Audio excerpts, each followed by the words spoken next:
Kwame, a young vibrant 24-year-old who had just lost his parents in what the villagers believed to have been caused by the poor boy's bad luck. After living a lonely life with no one to help nor associate with him, Kwame found solace and love in the hands of a naive, dark-skinned and brown-eyed beautiful village girl. Oma is a gentle soul with good spirit, who supported his husband. She also promised Kwame, her husband, that she will go through thick and thin to support him. It was a usual time of the day, an hour after sunrise. Kwame, drawn by a mix of anxiety and his quest for affection for his wife, he set off to fish, waving goodbye to his heartthrob who believed so much in him. Kwame, looking at the relentless sun, its glare bouncing off the endless expanse of the Volta Lake like a million scattered diamonds. Disappointment overtook him. Another day, another empty net. How could he face his radiant Oma, his new wife, with nothing to show for his toil? The elders had gossiped about his bad luck, their words tearing his heart apart. The next day, hesitantly, Kwame moved to the Volta Lake as usual, but this time, earlier. Suddenly, a ripple, unlike any Kwame had seen before, danced across the river surface. It grew, morphing into a swirling vortex of emerald light. A gasp escaped his lips as a breathtaking woman emerged, her skin the color of polished ebony and hair flowing like the midnight river. Her eyes, though, glowed, reflecting the swirling vortex behind her. Kwame, son of Kofi, she spoke, her voice a melody carried on the wind. The river weeps for your struggle. Kwame was scared like never before. This was no ordinary woman. Who are you? He stammered. I am Ya, the spirit of the Volta, she replied, a knowing smile playing on her lips. The protector of this water, the keeper of its secrets.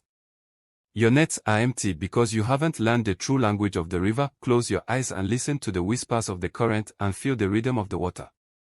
Kwame obeyed, but when he opened his eyes, Ya was gone. Hesitantly, Kwame cast his net again, this time at Ya's silent instruction. As he pulled with anticipation, a weight unlike any he'd ever felt strained his arms. When he finally pulled it into his canoe, his jaw dropped, surprised.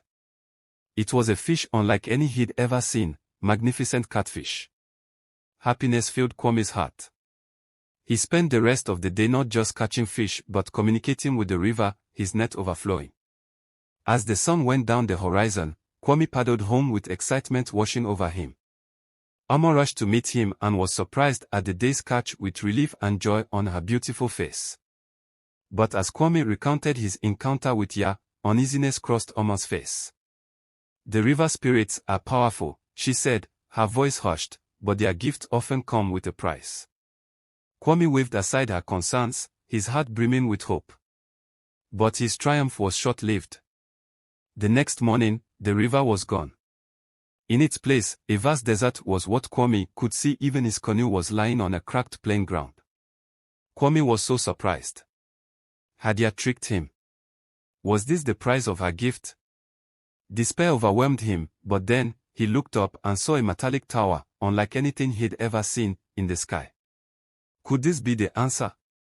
With determination and courage, Kwame set off towards the tower, the hot sun burning his feet. As he drew closer, the tower resolved into a colossal machine, its surface etched with strange symbols. Tentatively, Kwame reached out and touched a symbol. The world dissolved around him in a blinding flash. When he opened his eyes again, the familiar scent of hyacinths filled his senses. The Volta Lake shimmered before him, the sun glinting off its surface. But something was different. Canoes unlike any he'd ever seen, sleek and metallic, zipped across the water. On the shore, people dressed in strange, brightly colored clothing bustled about. Kwame had stumbled into the future, a future where the Volta flowed no more, replaced by strange apparatus and a people he didn't recognize. With a heart full of wonder, he realized the true cost of Ya's gift. He'd returned to a bountiful river, but at the expense of his own time. Now, he was a stranger in his own land, forever separated from Oma and his life.